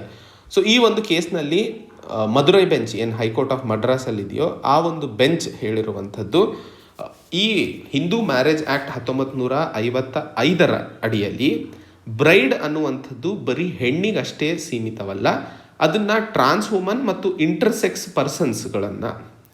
Persons ಯಾರಿರ್ತಾರೋ ಅವರನ್ನು ಹೆಣ್ಣು ಮಕ್ಕಳಾಗಿ ನೀವು ಕನ್ಸಿಡರ್ ಮಾಡಬೇಕು ಅನ್ನುವಂತಹ ಒಂದು ತೀರ್ಪನ್ನು Arun Kumar and Sreeja versus inspector general of registration case 2019 ಆ ಒಂದು ಕೇಸ್ನಲ್ಲಿ ಈ ಒಂದು ತೀರ್ಪನ್ನು ಕೊಡಲಾಗಿತ್ತು. ಅಂದರೆ ನಮಗೆಲ್ಲ ಗೊತ್ತಿರೋ ಹಾಗೆ ಬ್ರೈಡ್ ಅಂತ ಗ್ರೂಮ್ ಅನ್ನುವಂತಹ ಪದಗಳನ್ನು ಉಪಯೋಗಿಸ್ತೀವಿ. ಸೊ ಬ್ರೈಡ್ ಅನ್ನುವಂಥದ್ದು ಹೆಣ್ಣುಮಕ್ಕಳಿಗೆ, ಗ್ರೂಮ್ ಅನ್ನುವಂಥದ್ದು ಹುಡುಗನಿಗೆ ನಾವು ರೆಫರ್ ಮಾಡುವಂಥದ್ದು. ಅದರಲ್ಲಿ ಬ್ರೈಡ್ ಅನ್ನುವಂಥದ್ದು ಬರೀ ಹೆಣ್ಣುಮಕ್ಕಳಿಗಲ್ಲ, ಆ ಬ್ರೈಡ್ ಅನ್ನುವಂತಹ ಪದದ ಒಳಗಡೆ ಟ್ರಾನ್ಸ್ ವುಮನ್, ಇಂಟರ್ಸೆಕ್ಸ್ ಪರ್ಸನ್ಸನ್ನು ಸಹ ಹೆಣ್ಣು ಮಕ್ಕಳಾಗಿ ತಾವು ಕನ್ಸಿಡರ್ ಮಾಡಬೇಕು ಅನ್ನುವಂತಹ ವಿಷಯವನ್ನು ಹೇಳಲಾಗಿತ್ತು. ಸೊ ಆ ಹಂತದಲ್ಲಿ ಮೇಲ್ ಮತ್ತು ಟ್ರಾನ್ಸ್ ವುಮನ್ಗಳ ನಡುವೆ ಆದಂತಹ ಮದುವೆಯನ್ನು ಹಿಂದೂ ರಿಲಿಜಿಯಸ್ ಆ್ಯಕ್ಟ್ನ ಅಡಿಯಲ್ಲಿ ಮನ್ನಣೆ ಸಿಗುವ ಅವಶ್ಯಕತೆ ಇದೆ ಅನ್ನುವಂತಹ ಮಾಹಿತಿಯನ್ನು ಕೊಡಲಾಗಿತ್ತು. ಸೊ ಆ ಹಂತದಲ್ಲಿ ಅಥವಾ ಆ ಒಂದು ತೀರ್ಪು ಇವತ್ತು ಸ್ಕೋಪನ್ನು ಹೆಚ್ಚಿಸಿ ಟ್ರಾನ್ಸ್ ವುಮನ್ ಮತ್ತು ಗಂಡು ಮಕ್ಕಳ ಆ ನಡುವೆ ಆದಂತಹ ಮದುವೆಯನ್ನು ಇವತ್ತು LGBT ಕಮ್ಯುನಿಟಿಗೂ ಎಕ್ಸ್ಪ್ಯಾಂಡ್ ಮಾಡುವ ಅವಶ್ಯಕತೆ ಇದೆ ಅನ್ನುವಂಥದ್ದು. ಅಂದರೆ ಈಗ LGBTQ ಕಮ್ಯುನಿಟಿಗೆ ಸಿಗಬೇಕಾದಂತಹ ಮನ್ನಣೆ ಹಾಗೂ ಸಿಗಬೇಕಾದಂತಹ ಸಿವಿಲ್ ರೈಟ್ಸ್ಗಳ ಬಗ್ಗೆ ಈ ಒಂದು ಅರುಣ್ ಕುಮಾರ್ ಮತ್ತು Sreeja versus inspector general of registration case ಬುನಾದಿಯಾಗಿ ಉಳ್ಕೊಳ್ಳಲಿದೆ ಅನ್ನುವಂತಹ ಮಾಹಿತಿಯನ್ನು ತಾವು ನೆನ್ಪಿಟ್ಕೋಬೇಕು. ಸೊ ಯಾವುದೇ ಎಕ್ಸಾಮಿನೇಷನಲ್ಲೂ ಅಥವಾ ಯಾವುದೇ ಕ್ವೆಶನ್ನಲ್ಲಿ LGBTಯ ಸೇಮ್ ಸೆಕ್ಸ್ ಲಾಸ್ನಲ್ಲಿ ಏನೆಲ್ಲ ಬದಲಾವಣೆಗಳು ಬರಲು ಸಾಧ್ಯವಿದೆ ಅನ್ನುವಂತಹದ್ದನ್ನು ಮಾತಾಡಬೇಕು ಅಂದರೆ ಈ ಒಂದು ಕೇಸ್ ಬುನಾದಿಯಾಗುತ್ತದೆ. ಸೊ ಈ ಬುನಾದಿಯ ಕೇಸನ್ನು ತಾವು ರೆಫರ್ ಮಾಡುವಂಥದ್ದು ತುಂಬ ಇಂಪಾರ್ಟೆಂಟ್ ಆಗಿರುತ್ತದೆ. ಸೊ ಮದ್ರಾಸ್ ಕೋರ್ಟ್ನ ನಂತರ ಸರ್ವೋಚ್ಚ ನ್ಯಾಯಾಲಯವು Shafin Jahan versus Asokan KM and others ಅನ್ನುವಂತಹ ಒಂದು ಕೇಸ್ನಲ್ಲಿ right to choose and marry a partner ಏನಿದೆಯೋ ಅದನ್ನು ಸಾಂವಿಧಾನಿಕವಾಗಿ ಕಾನ್ಸ್ಟಿಟ್ಯೂಷನಲ್ ಗ್ಯಾರಂಟಿಡ್ ಫ್ರೀಡಮ್ ಅನ್ನುವಂತಹ ಮಾತನ್ನು ಹೇಳಲಾಗಿತ್ತು. ಸೊ ನಮಗೆಲ್ಲ ಗೊತ್ತಿರೋ ಹಾಗೆ ರೈಟ್ ಟು ಫ್ರೀಡಮ್ ಇದೆ. ಆ ಒಂದು ಫ್ರೀಡಮ್ನ ಅಡಿಯಲ್ಲಿ ಒಬ್ಬ ಪಾರ್ಟ್ನರನ್ನು ಚೂಸ್ ಮಾಡೋದಾಗಿರಬಹುದು ಅಥವಾ ಮದುವೆ ಮಾಡಿಕೊಳ್ಳುವಂಥದ್ದು ಅದು ಸಾಂವಿಧಾನಿಕವಾಗಿ ಸಿಕ್ಕಂತಹ ಹಕ್ಕು ಅನ್ನುವಂತಹ ಮಾತನ್ನು ಆ ಒಂದು ಕೇಸ್ನಲ್ಲಿ ಹೇಳಲಾಗಿತ್ತು. ಸೊ ಅದರಿಂದಾಗಿ ಇವತ್ತು ಯಾವೆಲ್ಲ ಮದುವೆಗಳು ಅಥವಾ ಅವರ ನಡುವೆ ನಡೆಯುವಂತಹ ಪರ್ಸನಲ್ ಏನಿರ್ತಾವೋ ಅವೆಲ್ಲ ಪ್ರಿವಸಿಗೆ ಸಂಬಂಧಿಸುವಂಥದ್ದು. ಸೊ ಸಮಾಜದ ರೋಲ್, ಸಮಾಜದ ಒಪಿನಿಯನ್ ಆ ಒಂದು ಪ್ರೈವಸಿಯಲ್ಲಿ ಯಾವುದೇ ಕಾರಣಕ್ಕೂ ಇಂಪ್ಲಿಮೆಂಟ್ ಆಗಬಾರ್ದು. ಸೊ ಆ ಹಂತದಲ್ಲಿ ನೋಡಿದಾಗ ಇವತ್ತು ಅಥವಾ ಮುಂದಿನ ದಿನಗಳಲ್ಲಿ ಯಾವುದೋ ಒಂದು ದಿನ LGBT ಕಮ್ಯುನಿಟಿಗೆ ಸಿಗಬೇಕಾದಂತಹ ಎಲ್ಲ ಪ್ರಾವಧಾನಗಳು ಹಾಗೂ ಸಿವಿಲ್ ರೈಟ್ಸ್ಗಳು ಸಿಗ್ತವೆ ಅನ್ನುವಂಥದ್ದನ್ನು ಹೇಳ್ತಾ ಇರುವಂಥದ್ದು. ಹಾಗೆ ಅದೇನಾದರೂ ಸರ್ವೋಚ್ಚ ನ್ಯಾಯಾಲಯ ಲಾಜಿಕಲ್ ಇಂಟರ್ಪ್ರಿಟೇಷನ್ ನೋಡಿದಾಗ ಈ ಒಂದು ಸೇಮ್ ಸೆಕ್ಸ್ ಮ್ಯಾರೇಜನ್ನು ಅಥವಾ ಕ್ವೇರ್ ಮ್ಯಾರೇಜಸನ್ನು ತಡೆ ಹಿಡಿಯುವಂಥದ್ದು article 14, article 15, article 21. Article 14 right to equality, article 21 right to life and liberty, article 15 ಏನು ಅನ್ನುವಂಥದ್ದನ್ನು ತಾವು ಕಮೆಂಟ್ ಮಾಡಬೇಕು ಅನ್ನುವಂಥದ್ದಕ್ಕೋಸ್ಕರ ಬಿಡ್ತಾ ಇದ್ದೀನಿ. ಸೊ ಈ 3 ರೈಟ್ಸ್ಗಳು ಅನ್ಕಾನ್ಸ್ಟಿಟ್ಯೂಷನಲ್ ಅಥವಾ ಇವುಗಳ ವಿರುದ್ಧ ಹೋದಂಗೆ ಆಗುತ್ತದೆ ಅನ್ನುವಂತಹ ವಿಷಯವನ್ನು ಇಲ್ಲಿ ಅರ್ಥೈಸ್ಕೊಳ್ಳಬೇಕಾಗಿರುವಂಥದ್ದು. ಸೊ 3 ಕೇಸಸ್ಗಳು ಮುಖ್ಯವಾಗಿ, ಮೊದಲನೇದು Arun Kumar and Sreeja versus inspector general of registration, ಎರಡನೇದು ಸಫೀನ್ ಜಹನ್ ವರ್ಸಸ್ ಅದರ್ಸ್, ಮೂರನೇ ಹಂತದಲ್ಲಿ ಆರ್ಟಿಕಲ್ 14, ಆರ್ಟಿಕಲ್ 15, ಆರ್ಟಿಕಲ್ 21. ಈ 3 ನೋಡಿದಾಗ ಡೊಮೆಸ್ಟಿಕ್ ಆಗಿ ಭಾರತದಲ್ಲಿ LGBT ಕಮ್ಯುನಿಟಿಗೆ, ಸಮುದಾಯಕ್ಕೆ ಆ ಒಂದು ಮನ್ನಣೆ ಒಂದು ದಿನ ಸಿಗಲಿದೆ ಅನ್ನುವಂತಹ ಮಾಹಿತಿಯನ್ನು ಅರ್ಥೈಸಿಕೊಳ್ಳಬೇಕಾಗಿರುವಂಥದ್ದು. ಹಾಗೆ ಇಲ್ಲಿ ಸೆಲ್ಫ್ ರೆಸ್ಪೆಕ್ಟ್ ಮ್ಯಾರೇಜಸ್ಗಳ ಬಗ್ಗೆ ಮಾತಾಡ್ತಾ ಇದ್ದೀವಿ. ಮದುವೆಯಲ್ಲಿ ಅಥವಾ ಸೆಲ್ಫ್ ರೆಸ್ಪೆಕ್ಟ್ ಮ್ಯಾರೇಜಸ್ ಅಂತಂದರೆ ಏನು ಅನ್ನುವಂಥದ್ದು ಅರ್ಥೈಸ್ಕೊಳ್ಳೋಣ. ಈ ಸೆಲ್ಫ್ ರೆಸ್ಪೆಕ್ಟ್ ಮ್ಯಾರೇಜಸನ್ನು ಲೀಗಲೈಸ್ ಮಾಡಿದ್ದು ಮೊದಲನೇ ಬಾರಿಗೆ ತಮಿಳುನಾಡು, ತದನಂತರ ಪಾಂಡಿಚೇರಿಯಲ್ಲಿ. ಸೊ ತಮಗೆಲ್ಲ ಗೊತ್ತಿರೋ ಹಾಗೆ ಹಿಂದೂ ಮ್ಯಾರೇಜ್ ಆ್ಯಕ್ಟ್ 1955ರ ಅಡಿಯಲ್ಲಿ ಹಿಂದೂ ಸಮುದಾಯಕ್ಕೆ ಸೇರಿರುವಂತಹ ಮದುವೆಗಳನ್ನು ಲೀಗಲೈಸ್ ಮಾಡುವಂಥದ್ದು. ಸೊ ಹಿಂದೂ ಸಮುದಾಯದ ಅಡಿಯಲ್ಲಿ ಮದುವೆಗಳು ನಡೀತಾ ಇರಬೇಕಾದ್ರೆ ಮುಖ್ಯವಾಗಿ ಪುರೋಹಿತರಾಗಿರಬಹುದು ಅಥವಾ ಸಪ್ತಪದಿಯನ್ನು ತುಳಿಯುವಂಥದ್ದಾಗಿರಬಹುದು ಅಥವಾ ರಿಲಿಜಿಯಸ್ ಸಿಂಬಲ್ಸ್ಗಳನ್ನು ಉಪಯೋಗಿಸುವಂತಹ ಒಂದು ಸನ್ನಿವೇಶಗಳನ್ನು ನಾವು ಹೆಚ್ಚಿಗೆ ನೋಡ್ತೀವಿ. ಸೊ ಅವುಗಳನ್ನು ಉಪಯೋಗಿಸುವಂಥದ್ದು ಈ ಹಿಂದೂ ಮ್ಯಾರೇಜಸ್ ಆ್ಯಕ್ಟ್ನ ಅಡಿಯಲ್ಲಿ ಇಡಲಾಗಿತ್ತು. ಆದರೆ ಈ ಸೆಲ್ಫ್ ಮ್ಯಾರೇಜ್ ಆ್ಯಕ್ಟ್ ಅಥವಾ ಸೆಲ್ಫ್ ರೆಸ್ಪೆಕ್ಟ್ ಮ್ಯಾರೇಜಸ್ಗಳ ಬಗ್ಗೆ ಮಾತಾಡ್ತಾ ಇದ್ದೀವಿ. ಸೆಲ್ಫ್ ರೆಸ್ಪೆಕ್ಟ್ ಮ್ಯಾರೇಜಸ್ಗಳ ಅಡಿಯಲ್ಲಿ ಯಾರೆಲ್ಲ ಈ ಹಿಂದೂ ರಿಲಿಜಿಯಸ್ ಸಿಂಬಲ್ಸ್ಗಳನ್ನು ಪುರೋಹಿತರನ್ನು ಉಪಯೋಗಿಸದೆ ಸಪ್ತಪದಿ ಅನ್ನುವಂತಹ ಒಂದು ಕ್ರಿಯೆ ಅಥವಾ ಕ್ರಮವನ್ನು ಕೈಗೊಳ್ಳದೆ ಬರೀ ರಿಂಗ್ಸ್ ಬದಲಾಯಿಸೋದ್ರಿಂದ, ಹಾರ ಹಾಕೋದ್ರಿಂದ, ಮಂಗಳಸೂತ್ರ ಕಟ್ಟೋದ್ರಿಂದ ಮದುವೆಯನ್ನು ಮನ್ನಣೆ ಅಥವಾ ಸಾಲಮ್ನೈಸ್ ಮಾಡುವಂತಹ ಕ್ರಮವನ್ನು ಕೈಗೊಳ್ಳುವಂಥದ್ದು. ಅಂದರೆ ಒಟ್ಟಾರೆ ಈ ಆಡಂಬರವನ್ನು ಬಿಟ್ಟು ಸಿಂಪಲ್ ಆಗಿ ನಡೆಯುವಂತಹ ಮದುವೆಗಳನ್ನೂ ಸಹ ಹಿಂದೂ ಮ್ಯಾರೇಜ್ ಆ್ಯಕ್ಟ್ 1955ರ ಅಡಿಯಲ್ಲಿ ಮನ್ನಣೆ ಸಿಗುತ್ತದೆ ಅನ್ನುವಂಥದ್ದಕ್ಕೆ ನಾವು ಸೆಲ್ಫ್ ಮ್ಯಾರೇಜ್ ಅಥವಾ ಸೆಲ್ಫ್ ರೆಸ್ಪೆಕ್ಟ್ ಮ್ಯಾರೇಜಸ್ ಅಂತ ಕರಿತೀವಿ. ಸೊ ಈ ಬದಲಾವಣೆ ಹಿಂದೂ ಮ್ಯಾರೇಜ್ ಆ್ಯಕ್ಟ್ನಲ್ಲಿ ಅಮೆಂಡ್ಮೆಂಟ್ ಮಾಡಿ ತಂದಿರುವಂಥದ್ದು. ಸೊ ಇನ್ಸ್ಟಿಟ್ಯೂಷನ್ಸ್ ಆಫ್ ಮ್ಯಾರೇಜ್ನಲ್ಲಿ ಇಷ್ಟೆಲ್ಲ ಕಾಸ್ಟ್ ಬೇಸ್ಡ್ ಪ್ರಾಕ್ಟೀಸಸ್ಗಳನ್ನು ಹಿಂದಿಕ್ಕಿ ತರುವಂತಹ ಸಾಧ್ಯತೆಗಳು ಆಗಿದ್ದಲ್ಲಿ LGBT ಕಮ್ಯುನಿಟಿಗೂ ಇವತ್ತು ಅರ್ಥೈಸ್ಕೊಂಡು ಆ ಒಂದು ಬದಲಾವಣೆಗಳು ಈ Hindu marriage act, Indian Christian marriage act ಮತ್ತು ಮುಸ್ಲಿಂ ಪರ್ಸನಲ್ ಲಾಗಳಲ್ಲಿ ಬದಲಾವಣೆ ತರುವ ಅವಶ್ಯಕತೆ ಇದೆ. ಪ್ರಪಂಚ ಮಟ್ಟದಲ್ಲಿ ಒಟ್ಟು 29 ರಾಷ್ಟ್ರಗಳಲ್ಲಿ ಸೇಮ್ ಸೆಕ್ಸ್ ಮ್ಯಾರೇಜಸ್ಗಳನ್ನು ಲೀಗಲೈಸ್ ಮಾಡಿರುವಂಥದ್ದು. ಭಾರತವೂ ಸಹ ಆ ಒಂದು ದಾರಿಯಲ್ಲಿ ನಡೆದು ಆ ಒಂದು ಸಮಾಜಕ್ಕೂ ಸಹ ತನ್ನದೇ ಆದ ರೈಟ್ಸ್ಗಳನ್ನು ಮಾಡಿಕೊಡುವ ಅವಶ್ಯಕತೆ ಇದೆ ಅನ್ನುವಂತಹ ವಿಷಯವನ್ನು ಇಲ್ಲಿ ನಾವು ಒಟ್ಟಾರೆ ಮಾತಾಡ್ತಾ ಇರುವಂಥದ್ದು. ಇಂದಿನ ಕೊನೆಯ ಆರ್ಟಿಕಲ್ ಕೋಲ್ಡ್ ಪೀಸ್ ಮತ್ತು ಬಿಡನ್ ಮತ್ತು ಪುಟಿನ್ನ ನಡುವೆ ನಡೆದಂತಹ ಜೆನಿವಾ ಸಮ್ಮಿಟಿನ ಮುಖ್ಯ ಕಾರಣಗಳ ಬಗ್ಗೆ ಸಂಬಂಧಿಸಿರುವಂತಹ ಒಂದು ವಿಷಯ. ಸೊ ಈ ಎರಡು ಆರ್ಟಿಕಲ್ಗಳು ಜೆನಿವಾದಲ್ಲಿ ನಡೆದಂತಹ US ಪ್ರೆಸಿಡೆಂಟ್ ಜೋ ಬಿಡನ್ ಮತ್ತು ರಷ್ಯನ್ ಕೌಂಟರ್ ಪಾರ್ಟ್ ಅಥವಾ ರಾಷ್ಟ್ರಪತಿಗಳಾದ ವ್ಲಾಡಿಮಿರ್ ಪುಟಿನ್ನ ನಡುವೆ ನಡೆದಂತಹ ಜೆನಿವಾ ಸಮ್ಮಿಟಿಗೆ ಸಂಬಂಧಿಸಿದಂತೆ ಈ ಆರ್ಟಿಕಲನ್ನು ನಾವು ನೋಡ್ತಾ ಇರುವಂಥದ್ದು. ಸೊ ಈ ಎರಡು ಆರ್ಟಿಕಲನ್ನು ಕಂಬೈನ್ ಮಾಡಿ ಹೇಳುವಂತಹ ಮುಖ್ಯ ಉದ್ದೇಶ, ಎರಡು ಆರ್ಟಿಕಲ್ಗಳು US ಮತ್ತು ರಷ್ಯಾದ ನಡುವಿನ ಸಂಬಂಧಗಳ ಬಗ್ಗೆ ಸಂಬಂಧಿಸಿರುವಂಥದ್ದು. ಸೊ ಈ ಆರ್ಟಿಕಲ್ನಲ್ಲಿ ನಾವು ಡಿಸ್ಕಸ್ ಮಾಡುವಂತಹ ವಿಷಯ GS ಪೇಪರ್ 2 ಇಂಟರ್ನ್ಯಾಷನಲ್ ರಿಲೇಷನ್ಸಿಗೆ ಸಂಬಂಧಿಸಿದಂತೆ ಬಹುಮುಖ್ಯಕರವಾಗಿರುವಂಥದ್ದು.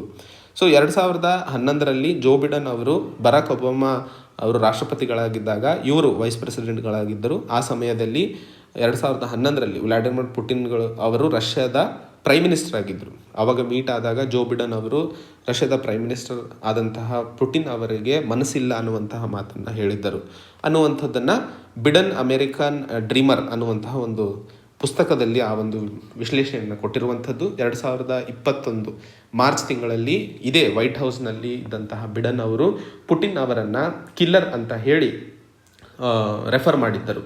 ಇವೆಲ್ಲದರ ನಡುವೆ ಹೇಗೆ ಈ ಜಿನೆವಾ ಸಮ್ಮಿಟ್ ಸಾಧ್ಯವಾಯಿತು ಅನ್ನುವಂತಹ ಪ್ರಶ್ನೆ ಹುಟ್ಟು ಬಂದಿರುವಂಥದ್ದು.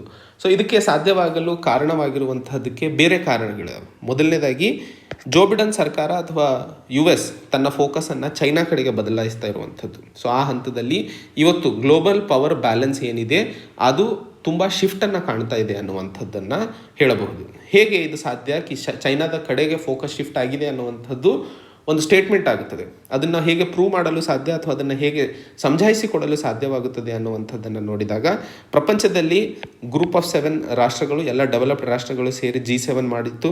ಹಾಗೂ ನ್ಯಾಟೋ ಆಗಿರಬಹುದು, ವೆಸ್ಟರ್ನ್ ಅಲೈನ್ಸ್ಗಳು ಎಲ್ಲರೂ ಏನು ಸೇರಿಕೊಂಡಿದ್ದಾರೋ, ಮತ್ತು ಯುರೋಪಿಯನ್ ಯೂನಿಯನ್, ಈ 3 ಏನು ಆರ್ಗನೈಸೇಷನ್ಸ್ಗಳಿದ್ದಾವೋ ಇವುಗಳ ಫೋಕಸ್ ಅಥವಾ ಇವುಗಳು ಕೊಟ್ಟಂತಹ ಸ್ಟೇಟ್ಮೆಂಟ್ಸ್ಗಳನ್ನು ನೋಡಿದಾಗ ಇವೆಲ್ಲವೂ ಚೈನಾ ಕಡೆಗೆ ತಿರುಗಿರುವಂಥದ್ದು. ಮೊದಲನೇದಾಗಿ G7 ಪ್ರಪಂಚದಲ್ಲೇ ಇಂಡಸ್ಟ್ರಿಯಲೈಸ್ಡ್ ರಾಷ್ಟ್ರಗಳು US, UK, Germany, France, Italy, Canada ಮತ್ತು ಜಪಾನ್, ಈ ಎಲ್ಲ ರಾಷ್ಟ್ರಗಳು ಸೇರಿ ಏನು G7 ಕೊಟ್ಟಂತಹ ಸ್ಟೇಟ್ಮೆಂಟ್ಸು ಚೈನಾ ಮಾಡ್ತಾ ಇರುವಂತಹ ಹ್ಯೂಮನ್ ರೈಟ್ಸ್ಗಳ ಏನು ಪ್ರಕೋಪ ಇದೆಯೋ ಅಥವಾ ರೈಟ್ಸ್ಗಳ ವೈಲೇಷನ್ ಇದೆಯೋ ಅದರ ಬಗ್ಗೆ ತನ್ನ ಸ್ಟೇಟ್ಮೆಂಟನ್ನು ಕೊಟ್ಟಿರುವಂಥದ್ದು. ಹಾಗೆ ಉಯ್ಗಿರ್ಸ್ಗಳನ್ನು ಜಿಯಾಂಗ್ನಲ್ಲಿ ಮಾಡಿದಂತಹ ಡಿಟೆನ್ಷನ್ ಸೆಂಟರ್ಸ್ಗಳನ್ನು ಏನು ಇಡಲಾಗಿದೆಯೋ ಮತ್ತು ಹಾಂಗ್ಕಾಂಗ್ನಲ್ಲಿ ಮಾಡಿದಂತಹ ಕ್ರ್ಯಾಕ್ಡೌನ್ ಆಗಿರಬಹುದು, ತೈವಾನ್ನಲ್ಲಿ ನಡೀತಾ ಇರುವಂತಹ ಟೆನ್ಷನ್ಸ್ಗಳನ್ನು ವಿರುದ್ಧವಾಗಿ G7 ತನ್ನ ಸ್ಟೇಟ್ಮೆಂಟನ್ನು ಕೊಟ್ಟಿರುವಂಥದ್ದು. ಹಾಗೆ 30 ರಾಷ್ಟ್ರಗಳ ಒಂದು ಸಮೂಹ ಏನು ನ್ಯಾಟೋ ಅಂತ ಕರೆಸ್ಕೊಳ್ತಾ ಇದೆಯೋ ಇದು ಸಹ ತನ್ನ ಮುಂಚಿನ ಫೋಕಸನ್ನು ರಷ್ಯಾದ ಕಡೆನೇ ಇಟ್ಟಿತ್ತು. ಆದರೆ ಈಗ ನ್ಯಾಟೋ ಸಿಸ್ಟಮಿಕ್ ಚಾಲೆಂಜಸ್ ಏನೆಲ್ಲ ಇಂಟರ್ನ್ಯಾಷನಲ್ ಆರ್ಡರ್ನ ಬದಲಾಯಿಸೋಕ್ಕೋಸ್ಕರ ಕಾಣ್ತಾ ಇದೀವೋ ಅವು ಹೆಚ್ಚಿಗೆ ಚೈನಾ ಕಡೆಯಿಂದ ಬರ್ತಾ ಇದೆ ಅನ್ನುವಂತಹ ಸ್ಟೇಟ್ಮೆಂಟನ್ನು ನ್ಯಾಟೋ ಕೊಟ್ಟಿರುವಂಥದ್ದು. ಹಾಗೆ US ಮತ್ತು 27 ರಾಷ್ಟ್ರಗಳ ಸಮೂಹ ಆದಂತಹ ಯುರೋಪಿಯನ್ ಯೂನಿಯನ್ ಇವೆಲ್ಲವೂ ಸೇರಿಕೊಂಡು ಟೆಕ್ನಾಲಜಿಕಲಿ, ಇಂಡಸ್ಟ್ರಿಯಲ್ಲಿ ಹಾಗೂ ವ್ಯಾಪಾರದ ದೃಷ್ಟಿಯಲ್ಲಿ ಹೇಗೆ ವೆಸ್ಟ್ ಚೈನಾವನ್ನು ಬೆಟರ್ ಕಂಪೀಟ್ ಮಾಡಲು ಸಾಧ್ಯವಿದೆ ಅವುಗಳ ಮೇಲೆ ಯುರೋಪಿಯನ್ ಯೂನಿಯನ್ ಮತ್ತು US ಕೆಲಸ ಮಾಡುವ ಅವಶ್ಯಕತೆ ಇದೆ ಅನ್ನುವಂತಹ ಮಾತನ್ನು ಹೇಳಿತ್ತು. ಹಾಗೆ ಒಂದು high level trade and technology ಕೌನ್ಸಿಲನ್ನು ರಚನೆ ಮಾಡಲಾಗಿದೆ. ಇನೋವೇಷನ್ ಮತ್ತು ಇನ್ವೆಸ್ಟ್ಮೆಂಟನ್ನು ಬೂಸ್ಟ್ ಮಾಡೋದಕ್ಕೋಸ್ಕರ US ಮತ್ತು ಯುರೋಪಿಯನ್ ಯೂನಿಯನ್ ಇಬ್ಬರು ಸೇರಿಕೊಂಡು ಮಾಡಿರುವಂಥದ್ದು. ಹೇಗೆ ಸೊ ಇವೆಲ್ಲಗಳನ್ನು ನೋಡಿದಾಗ G7, ನ್ಯಾಟೋ, ಯುರೋಪಿಯನ್ ಯೂನಿಯನ್ ಕೊಟ್ಟಂತಹ ಸ್ಟೇಟ್ಮೆಂಟ್ಸ್ಗಳು ಮಾಡ್ತಾ ಇರುವಂತಹ ಕ್ರಮಗಳನ್ನು ನೋಡಿದಾಗ ಗ್ಲೋಬಲ್ ಆರ್ಡರ್ನಲ್ಲಿ ಇದ್ದಂತಹ ಫೋಕಸ್ ಈಗ ರಷ್ಯಾದಿಂದ ಶಿಫ್ಟ್ ಆಗಿ ಚೈನಾ ಕಡೆ ತಿರುಗಿದೆ ಅನ್ನುವಂಥದ್ದನ್ನು ಹೇಳಬಹುದು. ಹಾಗೆ ತಮಗೆಲ್ಲ ಗೊತ್ತಿರೋ ಹಾಗೆ US ಸೌದಿ ಅರೇಬಿಯಾನ ಏನು ಸಪೋರ್ಟ್ ಮಾಡ್ತಾ ಇತ್ತು ಯಮನ್ನಲ್ಲಿ ನಡೀತಾ ಇರುವಂತಹ ವಾರ್ ಅದನ್ನು ನಿಲ್ಲಿಸಾಕಿದೆ. ಹಾಗೂ ಸೆಪ್ಟೆಂಬರ್ 11ಕ್ಕೆ ಅಮೇರಿಕಾ ತನ್ನ ಟ್ರೂಪ್ಸನ್ನು ಅಫ್ಘಾನಿಸ್ತಾನದಿಂದ ವಾಪಸ್ ತರಲಿದೆ. ಹಾಗೂ ಮೊದಲನೇ ಕ್ವಾಡ್ ಸಮ್ಮಿಟ್ ಏನು US, ಇಂಡಿಯಾ, ಜಪಾನ್ ಮತ್ತು ಆಸ್ಟ್ರೇಲಿಯಾ 4 ರಾಷ್ಟ್ರಗಳು ಸೇರಿಕೊಂಡು ಏನು ಕ್ವಾಡ್ ಅನ್ನುವಂತಹ ಗ್ರೂಪಿಂಗನ್ನು ಡೆವಲಪ್ ಮಾಡಿದೆಯೋ ಆ ಒಂದು ಕ್ವಾಡ್ ಸಮ್ಮಿಟ್ ಮೊದಲನೇದಾಗಿ ಮಾರ್ಚ್ ತಿಂಗಳಲ್ಲಿ US ನಡೆಸ್ಕೊಂಡಿರುವಂಥದ್ದು. ಹಾಗೆ US ಕಾಂಗ್ರೆಸ್ ಸುಮಾರು $250 ಬಿಲಿಯನ್ ಒಂದು ಫಂಡನ್ನು ಅಥವಾ ಮ್ಯಾನುಫ್ಯಾಕ್ಚರಿಂಗ್ ಬಿಲ್ಲನ್ನು ಪಾಸ್ ಮಾಡಿರುವಂಥದ್ದು. ಅದರ ಅಡಿಯಲ್ಲಿ ಸೆಮಿಕಂಡಕ್ಟರ್ ರಿಸರ್ಚ್, ಡಿಸೈನ್ ಮತ್ತು ಮ್ಯಾನುಫ್ಯಾಕ್ಚರಿಂಗ್ ಇನಿಷಿಯೇಟಿವನ್ನು ಉತ್ತೇಜಿಸಲು ಆ ಒಂದು $250 ಬಿಲಿಯನ್ ಬಿಲ್ಲನ್ನು US ಕಾಂಗ್ರೆಸ್ ಪಾಸ್ ಮಾಡಿರುವಂಥದ್ದು. ಇವೆಲ್ಲಗಳನ್ನು ನೋಡಿದಾಗ ಚೈನಾದ ಇನ್ಫ್ಲೂಯೆನ್ಸ್ ಏನಿದೆಯೋ ಅದನ್ನು ತಡೆಯೋದಕ್ಕೋಸ್ಕರ ಬಿಡನ್ ಸರ್ಕಾರ ತನ್ನ ಎಲ್ಲ ಪ್ರಯತ್ನಗಳನ್ನು ನಡೆಸ್ತಾ ಇರುವಂಥದ್ದು. ಹೌದು, ರಷ್ಯಾದ ಮೇಲೆ ಇದ್ದಂತಹ ಅಲಿಗೇಷನ್ಗಳು ಸೈಬರ್ ಅಟ್ಯಾಕ್ಸಿಗೆ ಮತ್ತು 2016ರಲ್ಲಿ ಮಾಡಿದಂತಹ ಎಲೆಕ್ಷನ್ಸ್ಗಳಿಗೆ ಸಂಬಂಧಿಸಿದಂತೆ ಇತ್ತು. ಹಾಗೆ ರಷ್ಯನ್ ಟ್ರೂಪ್ಸ್ಗಳು ಯುಕ್ರೇನ್ ಬಾರ್ಡರ್ನಲ್ಲಿ ಓಪನ್ ಆಗಿ ನ್ಯಾಟೋಗೆ ಚಾಲೆಂಜ್ ಮಾಡಿದ್ವು. ಯಾಕಂದರೆ ವೆಸ್ಟರ್ನ್ ಇನ್ಫ್ಲೂಯೆನ್ಸ್ ರಷ್ಯಾ ಕಡೆಗೆ ಜಾಸ್ತಿ ಆಗ್ತಾ ಇತ್ತು ಅಥವಾ ರಷ್ಯಾದ ಕಡೆಗೆ ಹೆಚ್ಚಾಗ್ತಾ ಇರುವಂತಹ ಸನ್ನಿವೇಶದಲ್ಲಿ ಆ ಒಂದು ದುರ್ಘಟನೆ ಅಥವಾ ಆ ಒಂದು ಕ್ರೈಸಿಸ್ನ ಸಮಯದಲ್ಲಿ ರಷ್ಯಾದ ಅಂಬಾಸಿಡರ್ನ ವಾಪಸ್ ಕರೆಸಲಾಗಿತ್ತು ವಾಷಿಂಗ್ಟನ್ನಿಂದ. ಹಾಗೂ ರಷ್ಯಾದಲ್ಲಿ ಇದ್ದಂತಹ ಅಮೇರಿಕನ್ ಅಂಬಾಸಿಡರ್ನ ಎಲ್ಲಿಯವರೆಗೂ ಕನ್ಸಲ್ಟೇಷನ್ ಮತ್ತು ಬೈಲಾಟರಲ್ ರಿಲೇಷನ್ಗಳು ನಾರ್ಮಲ್ ಆಗಲು ಅಲ್ಲಿವರೆಗೂ ನೀವು ವಾಪಸ್ ಹೋಗಬೇಕು ಅನ್ನುವಂತಹ ಮಾತನ್ನು ಹೇಳಲಾಗಿತ್ತು. ಸೊ ಇದೆಲ್ಲ ನಡೀತಾ ಇರುವಂಥದ್ದು ಹಾಗೂ ನಡೆದಿರುವಂಥದ್ದು. ಈಗ ನಡೆದಂತಹ ಜೆನೆವಾ ಸಮ್ಮಿಟ್ನಲ್ಲಿ 2 ರಾಷ್ಟ್ರಗಳು ಸೇರಿಕೊಂಡು 2 ಮುಖ್ಯವಾದ ಪಾಸಿಟಿವ್ ಪಾಯಿಂಟ್ಸ್ಗಳನ್ನು ತೋರಿಸಿರುವಂಥದ್ದು. ಮೊದಲನೇದು ಏನು ಯುಕ್ರೇನ್ನ ಕ್ರೈಸಿಸ್ ಆದಾಗ ಅಂಬಾಸಡರ್ಸ್ಗಳನ್ನು ಹಿಂದೆ ಕರೆಸ್ಕೊಂಡಿದ್ರು, ವಾಪಸ್ ಕಳಿಸಿದ್ರು. ಅವರನ್ನು ಮತ್ತೆ ವಾಷಿಂಗ್ಟನ್ ಮತ್ತು ರಷ್ಯಾದಲ್ಲಿ ರೀಇನ್ಸ್ಟೇಟ್ ಮಾಡಲಾಗ್ತಾ ಇದೆ. ಎರಡನೇ ಹಂತದಲ್ಲಿ strategic stability dialogue, so arms ಕಂಟ್ರೋಲಿಗೆ ಸಂಬಂಧಿಸಿದಂತೆ ಏನೆಲ್ಲ ಕ್ರಮಗಳು ಕೈಗೊಳ್ಳುವ ಅವಶ್ಯಕತೆ ಇದೆ ಅನ್ನುವಂತಹ ವಿಷಯದ ಮೇಲೆ ಎರಡೂ ರಾಷ್ಟ್ರಗಳು ಆಲೋಚಿಸಲಿದ್ದಾವೆ ಅನ್ನುವಂತಹ ವಿಷಯಗಳನ್ನು ಹೇಳ್ತಾ ಇರುವಂಥದ್ದು. ಸೊ ಒಟ್ಟಾರೆ ಇವೆಲ್ಲ ನೋಡಿದಾಗ ಇವತ್ತು US ಮತ್ತು ರಷ್ಯಾದ ನಡುವಿನ ಸಂಬಂಧಗಳಲ್ಲಿ ಡಿಪ್ಲೊಮ್ಯಾಟಿಕ್ ಚಾನಲನ್ನು ಎಸ್ಟಾಬ್ಲಿಷ್ ಮಾಡ್ತಾ ಇರುವಂತಹ ಪ್ರಯತ್ನಗಳನ್ನು ನೋಡ್ತಾ ಇದ್ದೀವಿ. ಬಟ್ ಇನ್ನೊಂದು ಹಂತದಲ್ಲಿ ನೋಡಿದಾಗ ತನ್ನ ಫೋಕಸನ್ನು ಚೈನಾದ ಕಡೆಗೆ ತಿರುಗಿಸಿರುವಂತಹ ವಿಷಯವನ್ನು ಸಹ ನಾವಿಲ್ಲಿ ಕ್ಲಿಯರ್ ಆಗಿ ಅರ್ಥೈಸ್ಕೊಳ್ಳಬಹುದು ಅನ್ನುವಂಥದ್ದನ್ನು ಈ ಆರ್ಟಿಕಲಲ್ಲಿ ಅರ್ಥೈಸ್ಕೊಳ್ಳಬೇಕಾಗಿರುವಂಥದ್ದು. ಸೊ ಇದು ಇವತ್ತಿನ ಸುದ್ದಿ ವಿಶ್ಲೇಷಣೆಗಳೇ. ಮತ್ತೆ ಹೊಸ ಸಂಚಿಕೆಯೊಂದಿಗೆ ಭೇಟಿಯಾಗೋಣ. ಅಲ್ಲಿಯವರೆಗೆ ಜೈ ಹಿಂದ್, ಜೈ ಕರ್ನಾಟಕ.